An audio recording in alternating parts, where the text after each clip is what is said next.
Thank you. Thank you. Thank you. Bless you. Thank you. Thank you.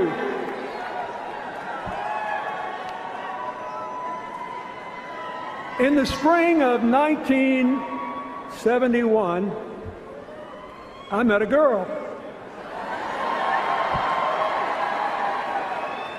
The first time I saw her, we were, appropriately enough, in a class on political and civil rights.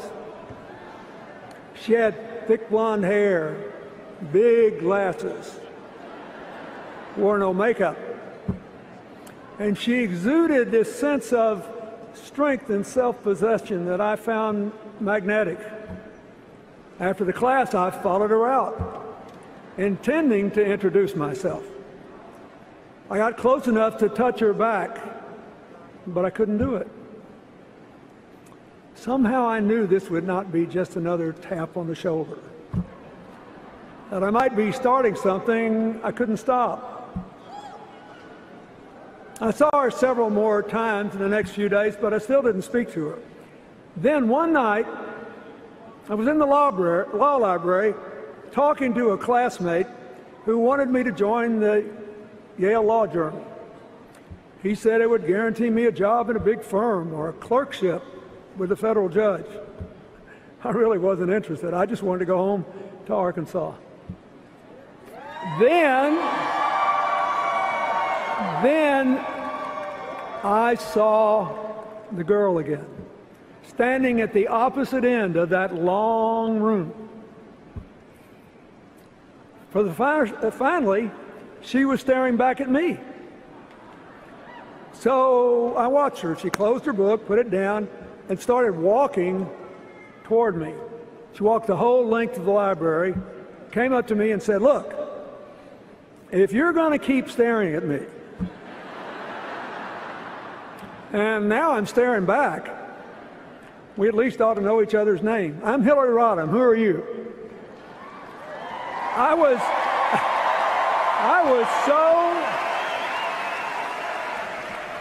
was so impressed and surprised that, whether you believe it or not, momentarily I was speechless. Finally, I sort of blurted out my name, and we exchanged a few words, and then she went away. Well, I didn't join the law review, but I did leave that library with a whole new goal in mind. A couple days later, I saw her again. I remember she was wearing a long, white, flowery skirt. And I went up to her, and she said she was going to register for classes for the next term. I said I'd go too. And we stood in line and talked. You had to do that to register back then. And I thought I was doing pretty well, till we got to the front of the line, and the registrar looked up and said, "Bill, what are you doing here? You registered this morning." I turned red, and she laughed, that big laugh of hers. And I thought, well, heck, since my cover's been blown, I just went ahead and asked her to take a walk down to the art museum. We've been walking and talking and laughing together ever since. And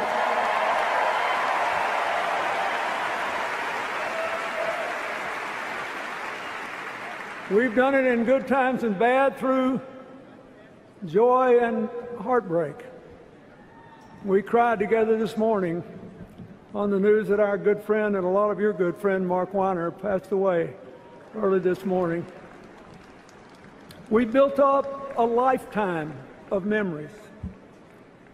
After the first month and that first walk, I actually drove her home to Park Ridge, Illinois, to meet her family and see the town where she grew up, a perfect example of post-World War II middle-class America. Street after street of nice houses, great schools, good parks, a big public swimming pool, and almost all white. I really liked her family.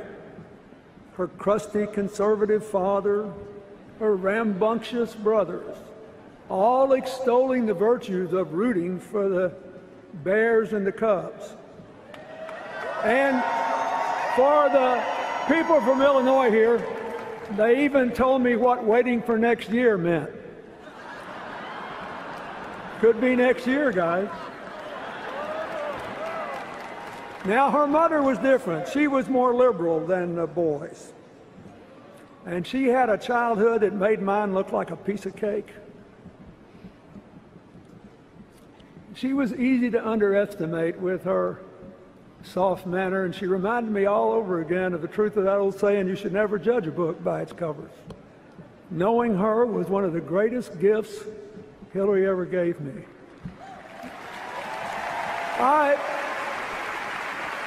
I learned that Hillary got her introduction to social justice through her Methodist youth minister, Don Jones. He took her downtown to Chicago to hear Dr. Martin Luther King speak, and he remained her friend for the rest of his life. This will be the only campaign of hers he ever missed. When she got to college, her support for civil rights, her opposition to the Vietnam War, compelled her to change parties and become a Democrat. And then, between college and law school, on a total lark, she went alone to Alaska and spent some time sliming fish. More to the point, by the time I met her, she had already been involved in the law school's legal services project, and she'd been influenced by Marian Wright Edelman. She took a summer internship interviewing workers in migrant camps for Senator Walter Mondale's subcommittee. She'd also begun working in the Yale New Haven Hospital to develop procedures to handle suspected child abuse cases. She got so involved in children's issues that she actually took an extra year in law school, working at the Child Study Center to learn what more could be done to improve the lives and the futures of poor children. So, she was already determined to figure out how to make things better. Hillary opened my eyes to a whole new world of public service by private citizens. In the summer of 1972, she went to Dothan, Alabama, to visit one of those segregated academies that then enrolled over 500,000 white kids in the South. Only way the economics worked is that they claimed federal tax exemptions to which they were not legally entitled. She got sent to prove they weren't. So she sauntered into one of these academies all by herself, pretending to be a housewife that had just moved to town and needed to find a school for her son. And they exchanged pleasantries, and finally she said, look, let's just get to the bottom line here. If I enroll my son in this school, will he be in a segregated school, yes or no? And the guy said, absolutely. She had him. I've seen it 1,000 times since. And she went back, and her encounter was part of a report that gave Marian Wright Edelman the ammunition she needed to keep working to force the Nixon administration to take those tax exemptions away and give our kids access to an equal education.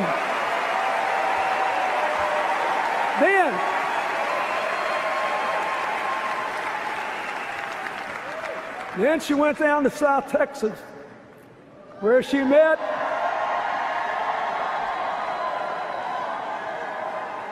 one of the nicest fellows I ever met, the wonderful union leader Franklin Garcia, and he helped her register Mexican-American voters. I think some of them are still around to vote for her in 2016. And then,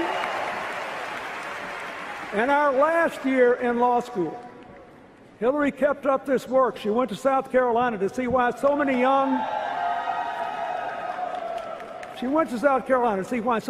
African-American boys, I mean young teenagers, were being jailed for years with adults in men's prisons. And she filed a report on that, which led to some changes too. Always making things better. Now, meanwhile, let's get back to business. I was trying to convince her to marry me. I first proposed to her on a trip to Great Britain, the first time she'd ever been overseas, and we were on the shoreline of this wonderful little lake, Lake Innerdale. I asked her to marry me, and she said, I can't do it. So in 1974, I went home to teach in the law school, and Hillary moved to Massachusetts to keep working on children's issues. This time, trying to figure out why so many kids counted in the census weren't enrolled in school. She found one of them sitting alone on her porch in a wheelchair. Once more, she filed a report about these kids, and that helped influence ultimately the Congress to adopt the proposition that children with disabilities, physical or otherwise, should have equal access to public education.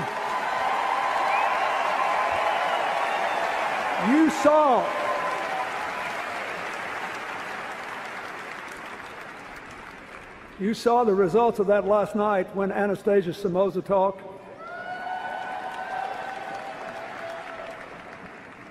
She never made fun of people with disabilities. She tried to empower them based on their abilities.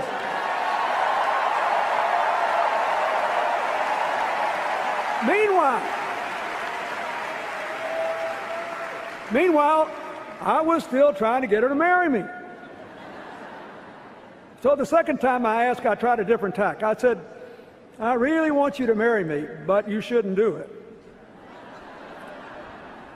She smiled and looked at me like, what is this boy up to? She said, that is not a very good sales pitch. I said, I know, but it's true. And I meant it. It was true. I said, I know most of the young Democrats our age who want to go into politics. They mean well and they speak well, but none of them is as good as you are at actually doing things to make positive changes in people's lives. So I suggested she go home to Illinois or move to New York and look for a chance to run for office. She just laughed and said, are you out of your mind? Nobody would ever vote for me. So I finally got her to come visit me in Arkansas. And when she did, the people at the law school were so impressed, they offered her a teaching position. And she decided to take a huge chance. She moved to a strange place, more rural, more culturally conservative than any place she'd ever been, where she knew good and well people would wonder what in the world she was like and whether they could or should accept her. Didn't take them long to find out what she was like. She loved her teaching, and she got frustrated when one of her students said, well, what do you expect? I'm just from Arkansas. She said, don't tell me that. You're as smart as anybody. You just got to believe in yourself and work for it and set high goals. She believed that anybody could make it. She also started the first legal aid clinic in Northwest Arkansas, providing legal aid services to poor people who couldn't pay for them. One day, I was driving her to the airport to fly back to Chicago when we passed this little brick house that had a for sale sign on it. And she said, boy, that's a pretty house. It had 1,100 square feet, an attic fan and no air conditioner in hot Arkansas, and a screened-in porch. Hillary commented on what a uniquely designed and beautiful house it was. So I took a big chance. I bought the house. My mortgage was $175 a month. When she came back, I picked her up and I said, you remember that house you liked? She said, yeah. I said, while you were gone, I bought it. You have to marry me now. The third time was the charm.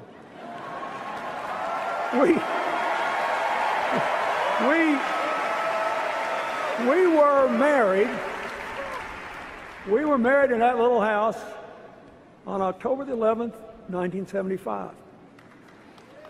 I married my best friend. I was still in awe after more than 4 years of being around her at how smart and strong and loving and caring she was. And I really hoped that her choosing me and rejecting my advice to pursue her own career was a decision she would never regret. A little over a year later, we moved to Little Rock when I became Attorney General, and she joined the oldest law firm west of the Mississippi. Soon after, she started a group called the Arkansas Advocates for Families and Children. It's a group, as you can hear, is still active today.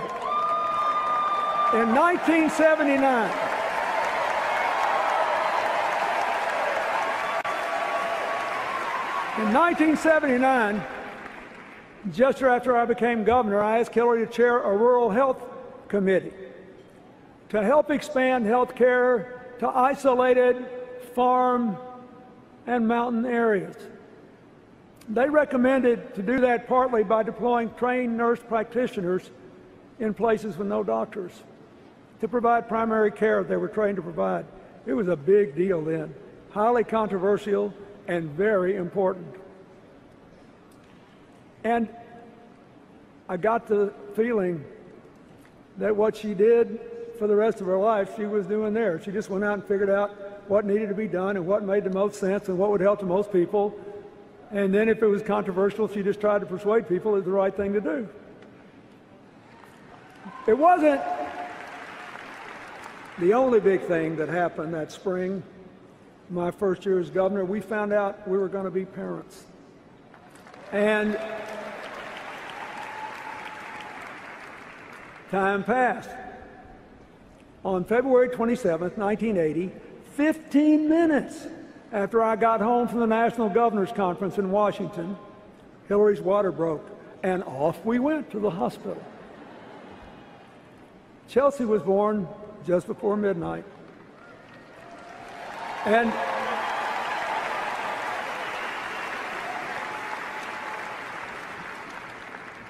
it was the greatest moment of my life. The miracle of a new beginning. The hope filled for me because my own father died before I was born. And the absolute conviction that my daughter had the best mother in the whole world. For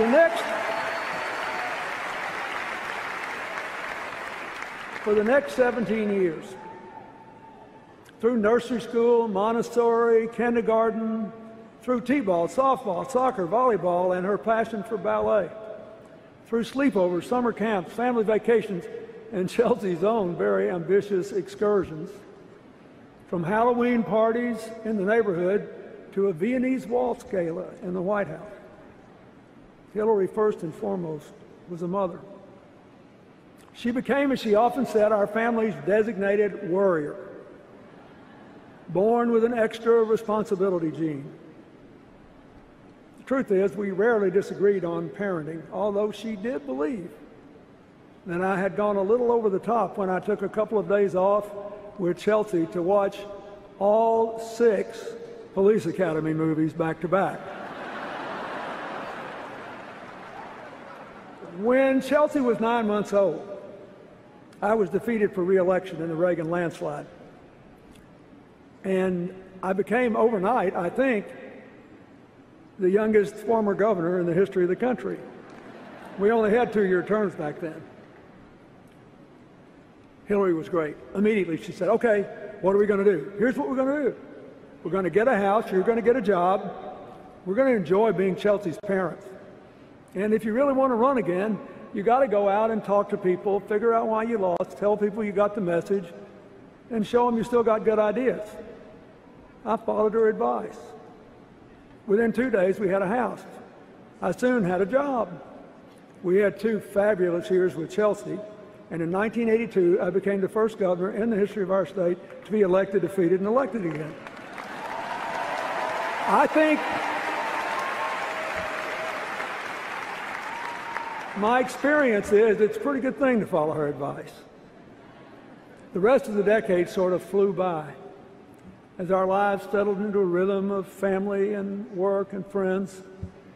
In 1983, Hillary chaired a committee to recommend new education standards for us as a part of, or in the response to a court order to equalize school funding, and a report by a national expert that said our woefully underfunded schools were the worst in America.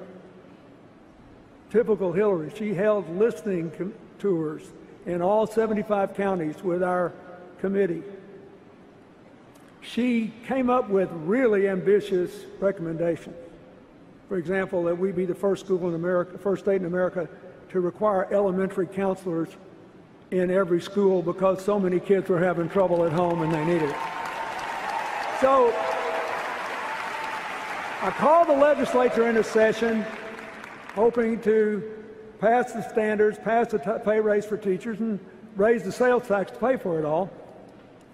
I knew it would be hard to pass, but it got easier after Hillary testified before the Education Committee, and the chairman, a plain-spoken farmer, said, "Looks to me like we elected the wrong Clinton."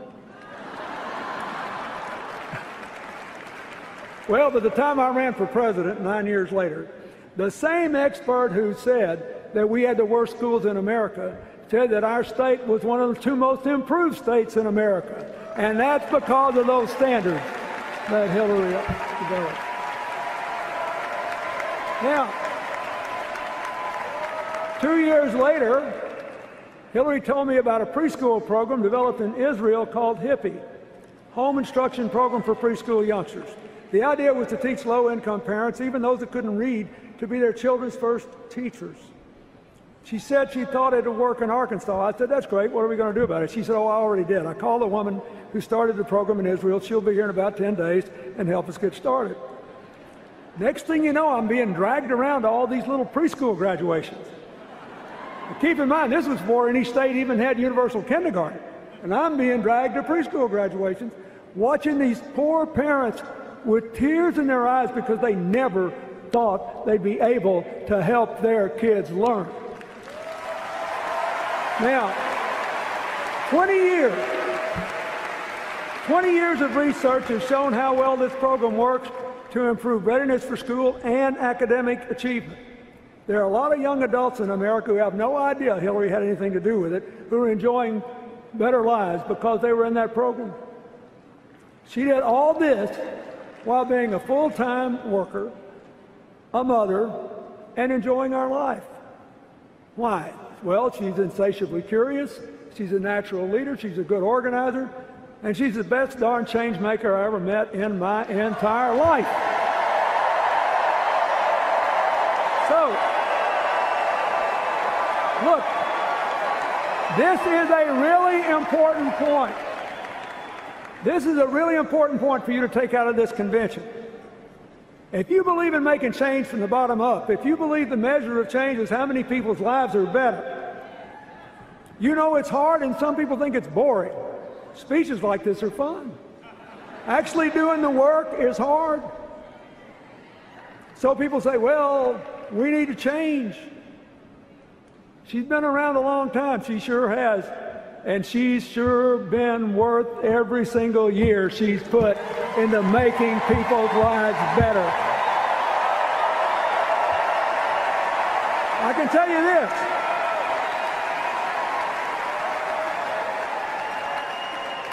If you were sitting where I'm sitting, and you heard what I have heard at every dinner conversation, every lunch conversation, on every long walk, you would say, this woman has never been satisfied with the status quo in anything. She always wants to move the ball forward. That is just who she is. When I became president, with a commitment to reform health care, Hillary was a natural to head the health care task force. You all know we failed because we couldn't break a Senate filibuster. Hillary immediately went to work on solving the problems the bill sought to address one by one. The most important goal was to get more children with health insurance. In 1997, Congress passed the Children's Health Insurance Program, still an important part of President Obama's Affordable Care Act. It insures more than 8 million kids. There are a lot of other things in that bill that she got done, piece by piece, pushing that rock up the hill.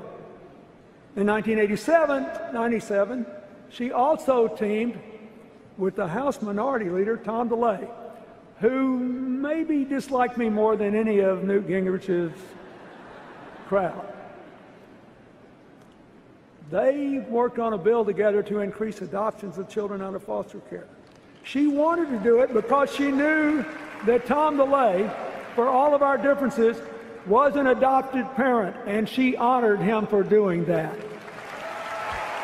Now, the bill they worked on, which passed with an overwhelming bipartisan majority, led to a big increase in the adoption of children out of foster care, including non-infant kids and special needs kids. It made life better because she's a change maker. That's what she does. Now, when you're doing all this, real life doesn't stop. 1997 was the year Chelsea finished high school and went to college. We were happy for her, but sad for us to see her go. I'll never forget moving her into her dorm room at Stanford. It would have been a great little reality flick. There I was in a trance, just staring out the window, trying not to cry. And there was Hillary on her hands and knees, desperately looking for one more drawer to put that liner paper in. Finally, Chelsea took charge and told us ever so gently that it was time for us to go. So we closed the big chapter in the most important work of our lives. As you'll see Thursday night when Chelsea speaks, Hillary's done a pretty fine job of being a mother. And as you saw last night, beyond a shadow of a doubt, so has Michelle Obama. Now, fast forward. In 1999, Congressman Charlie Rangel and other New York Democrats urged Hillary to run for the seat of retiring Senator Pat Moynihan. We'd always intended to go to New York after I left office and commute to Arkansas, but this had never occurred to either one of us. Hillary had never run for office before, but she decided to give it a try. She began her campaign the way she always does new things, by listening and learning. And after a tough battle, New York elected her to the seat once held by another outsider, Robert Kennedy. And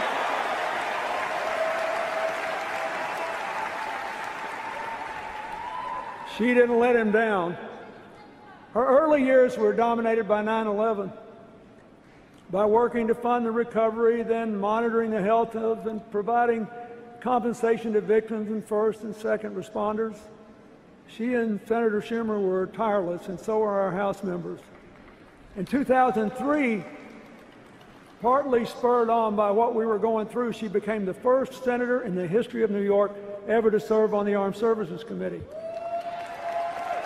So she tried to make sure people on the battlefield had proper equipment. She tried to expand, and did expand, health care coverage to reservists and members of the National Guard. She got longer family leave working with Senator Dodd for people caring for wounded service members. And she worked for more extensive care for people with traumatic brain injury. She also served on a special Pentagon commission to propose changes necessary to meet our new security challenges. Newt Gingrich is on that commission. he told me what a good job she'd done. I say that because nobody who has seriously dealt with the men and women in today's military believes they are a disaster. They are a national treasure of all races, all religions, all walks of life. Now, meanwhile, she compiled a really solid record, totally progressive on economic and social issues. She voted for and against some proposed trade deals. She became the de facto economic development officer for the area of New York outside the ambit of New York City.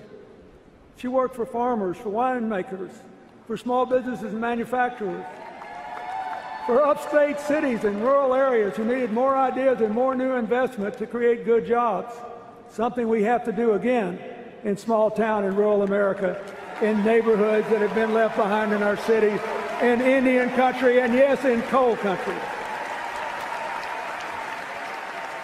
When she lost a hard-fought contest to President Obama in 2008, she worked for his election hard, but she hesitated to say yes when he asked her to join his cabinet because she so loved being a senator from New York.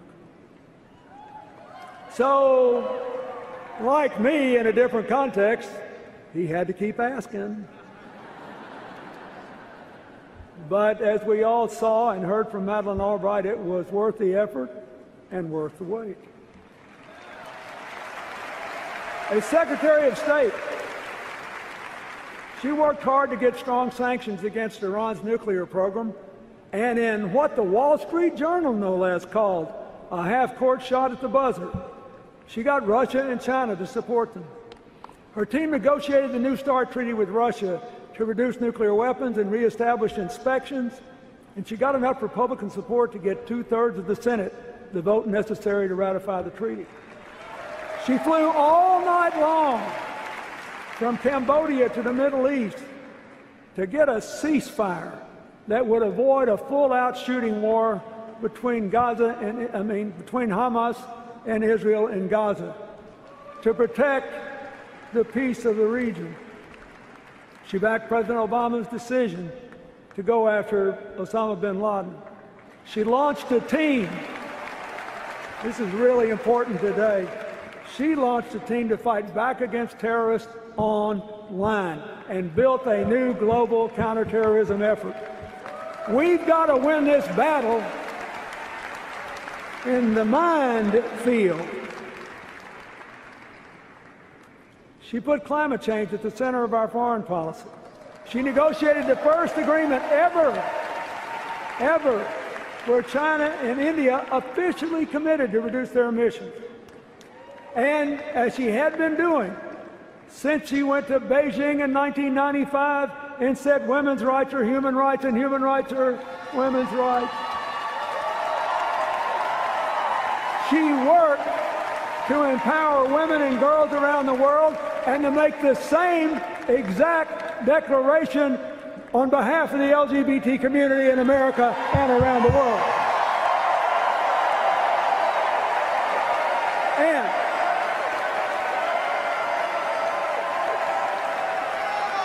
And nobody ever talks about this much. Nobody ever talks about this much, but it's important to me. She tripled the number of people with AIDS in poor countries whose lives are being saved with your tax dollars, most of them in Africa, going from 1.7 million lives to 5.1 million lives, and it didn't cost you any more money.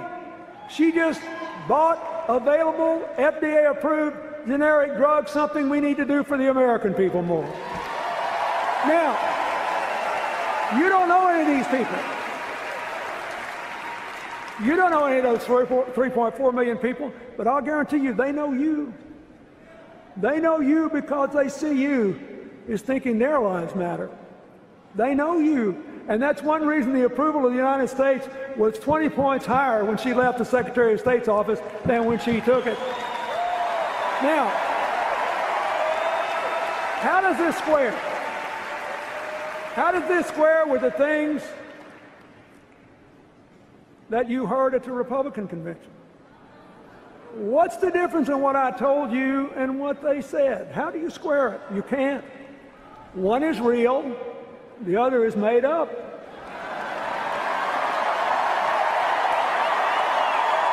And you just have to decide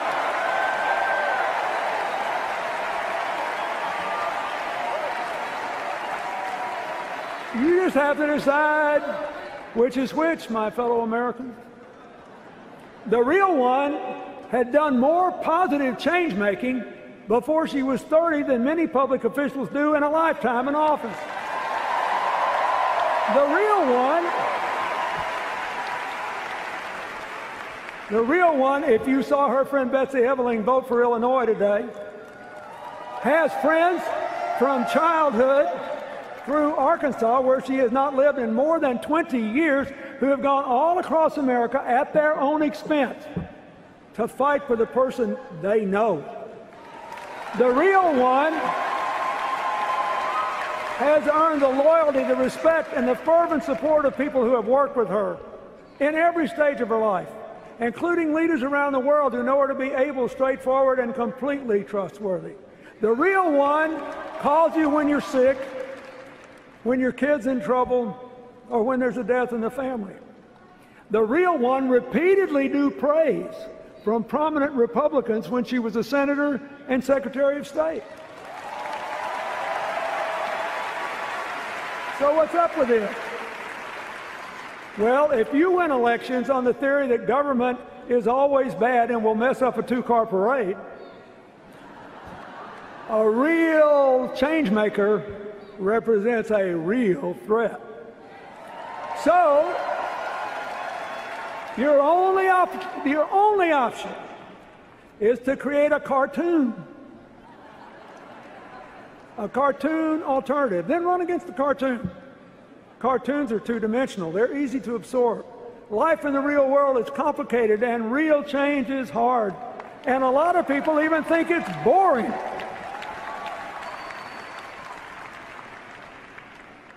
Good for you, because earlier today, you nominated the real one.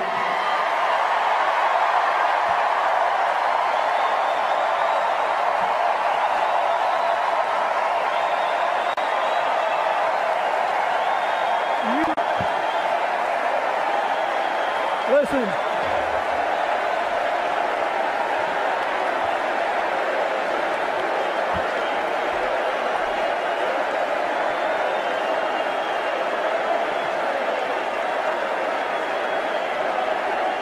We got to get back on schedule. You guys calm down.